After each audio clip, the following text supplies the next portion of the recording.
and welcome to Feed and Grain Chat. I'm your host, Elise Schaefer, editor of Feed and Grain magazine.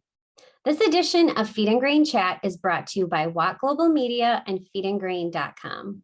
Feedandgrain.com is your source for the latest news, product, and equipment information for the grain handling and feed manufacturing industries. Today, I'm joined on Zoom by Dr. Steve Krause, Senior Brand Evangelist for SenesTech. Steve's here to discuss how to keep rodents and their offspring from becoming a big problem at feed and grain facilities. Hi, Steve. How are you today? Fine, Elise. Thank you. How are you? Doing well. Thanks for being here with me today. Tell me about your background in the ag industry and what drew you to pest control. I've spent about 20 years in the ag industry, primarily as a pest control specialist. I'm trained formally as a field biologist and entomologist. And as an entomologist, I became interested in the role insects play in our food resources, our diseases that we all face, and impacts those pests have on just humans and society in general. To help pay for my college, I was a pest control technician for a company, and that's where I gained a lot of exposure to other pests besides insects, and those were rodents, in particular mice and rats were the two main pests that we dealt with. So from that background, I just became interested in the role that all sorts of pests play in what we're trying to do here, not just in the United States, but beyond. And from there, I took it into a professional career where I was involved from a research side as a research scientist, all the way through operations management, and then in the field to help guide deployment or use of pest control tools and practices to control insects and rodents. And I've been doing this for 20 years or so. So now that you're using your expertise to focus on rodents, what is different or similar perhaps about controlling rat populations versus insect pests? Let's just start with some of the similarities. So the way that most of us think about pest control, we think about how do we get rid of the problem? And as a resident or homeowner or somebody at your facility, you think, how can I quickly do this? And in some cases, if you have a lone insect or a lone mouse or a lone pest issue, you might take care of the problem yourself, or you may call a local service provider to handle it more professionally. Those tools often are lethal tools or ways to sort of get rid of or kill the target pest as quickly as you can. But in other cases, more than just one intervention is needed. So the main similarity between controlling both insects and rodents is something we call integrated pest management, or IPM. And this is a practice that's been around probably informally forever, but more formally from the USDA since about the 1950s. And the whole idea behind an integrated approach to controlling insects or rodents is to consider all the different tools, processes to actually control the target pest. So these could include pesticide type products, sanitation practices to keep your facilities clean, exclusion practices to make sure there aren't any holes or openings between you and the local corn crib where you might have a problem with your pest, etc. And then the actual use of those tools, the deployment of the tools, is really, site specific. So if you have a very large granary or a very large apartment complex or home versus something much smaller or isolated, your selection of those tools within the IPM portfolio will vary quite a bit. So they're similar in that respect. One of the main differences, though, between controlling insects and rodents is that rodents, and in this case, we're talking about two species of rats and the common mouse, field mouse, is that the rodents are extremely bright. Believe it or not, they have small brains, but they're really smart in what they're able to do to adapt to our conditions. So those rodent pests they're called commensal, which all that means is that they're used to sharing the resources that we have. In other words, their success is based on human success. So where we've established cities or established large grain mills or areas where you have a lot of food concentrated, water, habitat, you're going to find these rodent pests. And secondly, they're very suspicious, especially rats, of their environment. So if you go out and try and do something new to the environment, they're not just going to sit around and say, oh, this is fine with me. They actually think about what is happening in their surrounding world, which makes controlling rodents all the more of a challenge. Wow, that's very interesting. Now, we know rodents exist across the United States. But are there any regions or times of year that they tend to flourish? You're right. They do exist across the United States. They're found in every state, in every type of habitat you can imagine, except water. They're not really aquatic, the commensal organisms we're talking about. But in general, you'll have them 12 months out of the year. So let me just start with, for those millers or grain elevators or ag managers or people in general, if you've never had a rodent pest and suddenly you do, it was likely introduced on some sort of imported product or somehow transported there. Best objective is to just get rid of it as soon as you can. But many of these larger facilities and mills and granaries have persistent rodent problems 12 months out of the year. That's because those populations are long established at the facility. They're there, they're managed using different techniques. On top of all of that, though, you have a little bit of temperate or weather impacting the distribution or the presence of these rodents. So for example, if your facility is near where you have crops that are harvested, then around harvest time, we tend to see an influx or an increase in rodent pressure at the facility or the mill or the granary. And that's primarily because they harvest the crop from the field. The rodents that are out there are scurrying for a safe haven. They'll often come into your granary facility. They come into your farms, your barn facilities, et cetera. So we do see a bit of a spike up in the fall at harvest time. Also in areas where you just have cooler temperatures setting in, even post-harvest, it'll drive more and more of those pests inside because rodents, these are mammals. In fact, of all the mammals out there, rodents occupy about 50% of those. There's about 2,000 species of rodents. We're only talking about 3 that are major pests to grain and elevator operators and feed mills, et cetera. But they are warm-blooded. So if it's getting cold outside, they're coming inside or looking for some warmth. So they're everywhere, but there are a few areas where they do peak based on seasonality in particular and harvest practices. Steve, what are some examples of damage or losses you'd expect to see at a feed or grain facility with a rodent problem? So the way to think about damages is just to think about the animal in particular. And if you think about just what a rodent is or what it does, it quickly points to the damage they can cause. So rodents are basically designed to gnaw. They have to continually bite or gnaw down. So rodents you might be familiar with that are outside the pest world, such as beavers and gerbils, chinchillas, a lot of those animals, they all have to keep on chewing, and that wears down their teeth.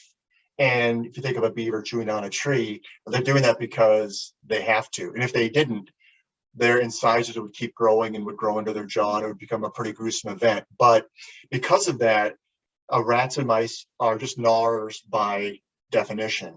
So in doing so, they damage your building structure, chew through holes, chew through equipment. They can disrupt the equipment's functioning. One area of real concern from a chewing perspective is when they get into electrical boxes or get around wires. Many of the fires you might read about in urban or big cities, for example, are often linked to rat chewing on the wires in these older buildings. You don't hear about that, but they do cause a lot of fire risk to larger facilities. So they chew all the time. In chewing, they're also consuming food. So about 20% globally of the stored grains are lost to rats and mice consuming the food directly for ingestion. While they do that, they also pose another threat to the mill operator or grain elevator operator through disease transmission. And in the ag value chain in particular, biosecurity to keep our food supply safe is a major initiative for all operators. They have to have biosecurity plans in place, have pest control as part of their operation to prevent some of these pathogens transmitted by rodents from reaching the food chain and then ultimately the consumer. Things like salmonella is a major concern for people in the ag industry. So they directly destroy infrastructure of buildings, all buildings. They pose a significant risk to fire and damage beyond just the individual building. They directly consume food. They also can transmit or pass on pathogens, creating a whole host of issues from a health perspective. And they also, as well, are a bit of a concern for a lot of just workers. So a lot of workers who are used to seeing one or two mice or rats here or there aren't pleased to see that. And when you've got a real problem, it can become quite a distraction. And I've been in facilities where you have a lot of rodents running around and they are a distraction. And when you're distracted by a pest, in this case, a rodent, you're not focused on your job. So human safety, worker safety becomes touched by rodent infestation. So they cut across direct impact, economic impact to the miller or the grain elevator operator. It also have an impact on the workers and food biosecurity. So they touch many different parts of the chain affected by the grain and feed industry. So how important is sanitation of a facility in preventing rat infestation? It's critical. It's just critical. If you think about the best way to control any problem, disease transmission in your home, for example, you sanitize, you wipe down surfaces, you try and keep it clean. So sanitation in a facility is extremely important. You know, clearly there's a lot of food present for the rodents to consume, but if you have any food or waste or products freely available to them, then it's just basically a free meal for them to come and consume. So number one, sanitation is extremely important. And similarly, exclusion or protecting your building from infestations from outside the building from getting in is really important. So both exclusion and sanitation are considered preventative methods. So do the best you can with exclusion, do the best you can with sanitation, and despite those best efforts, these critters are really adept at getting through and getting in and causing some issues. They're like I mentioned earlier, they're very bright. They can squeeze through very small holes, very small cracks and crevices, and literally weasel their way inside facilities. But it all starts with how well you keep your facility clean and up to date through a constructive process. Now, what are some other ways that you can control a population or prevent it from becoming a problem in the first place? Prevention, as we just discussed, is really based on excluding them from penetrating your facility and then also from providing extra food stuff through sanitation. In addition, though, you'll have the times when you do have the rodent that becomes established. And if it becomes established as a population, that's when you have to really take a look at other tools to remove or suppress the ability of that rodent to become a real problem. So traditionally, the use of different types of traps, snap traps, live traps to basically take individual animals out, or the deployment of rodenticides, which is a EPA registered and regulated pesticide. These are essentially poisons that are placed out in plastic boxes around the perimeter and inside of buildings. Those approaches have been around for well over 60 years. Many of the rodenticides on the market have been around for quite some time. They can be very effective at controlling individuals present in your facility, and in some cases might be all that you need. But in many other cases, what we see is a quick rebound following the application of some lethal tools because rodents have a very high reproductive rate. So not to get too much into their biology, but if you only have a couple of rats, literally 2 rats that survive your practice, those 2 rats will turn into about 15,000 or more within 1 year's time. So what researchers have been doing in the small mammal or rodent pest control world is they're following what the insect control people have been doing for a while, which is other tools besides lethal methods to control the pest. And that's where fertility management, or in the case of insect control, sterilization tools have become really, really popular. So just to pivot back to insects for just a second, they use fertility management to control major insect pests, fruit flies, for example, mosquitoes. Globally, mosquitoes are controlled using different types of fertility management tools, be they genetic, sterilization, etc. And same with screwworms, which are big pests of cattle in the United States. So the idea to try and manage the fertility or the ability of these survivors to populate up has been brought into the small mammal and pest control world, rat, mouse control world. And I think long term, it's a tool that is here now and will be an ever-present part of the IPM program in those facilities where you have a need for things beyond just traditional exclusion, sanitation, and lethal means. Fertility management will be a terrific tool for quite a few in the industry going forward. Great.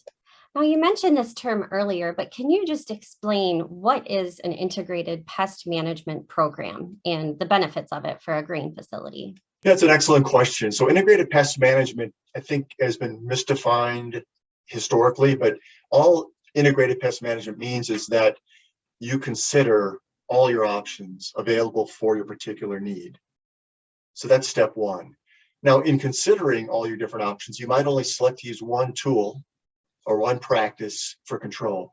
So for example, in controlling rats or mice in a grain elevator, you might consider all the options and decide, hey, all I have to do is really repair my facility to exclude them from entering, and then I'm good to go. Often that's not quite the case. You might need to do other things. You might need to have some supplemental pesticides applied, but IPM is a consideration of all the tools. Like, for example, in the rodent control world, similar to the insect control world, fertility management is becoming an important tool available for IPM program managers. The EPA, for example, has registered a product for fertility control of rats. It's showing great success in many different environments. And this particular product is called ContraPest. And ContraPest immediately reduces the female and male rat's ability to have offspring. We've shown some great results in ag settings, in municipalities, and elsewhere in using this, again, on a site-specific and as-needed basis to help supplement your ability to control your rodents. So I think considering fertility management, using ContraPest would be an important tool for any IPM manager. Thank you, Steve, for your insights into pest management and new ways to control rodent populations. If you'd like more information about what you learned today, visit www.SenesTech.com. That's all for this edition of Feed and Grain Chat. Thank you, everyone, for watching, and we'll see you next time.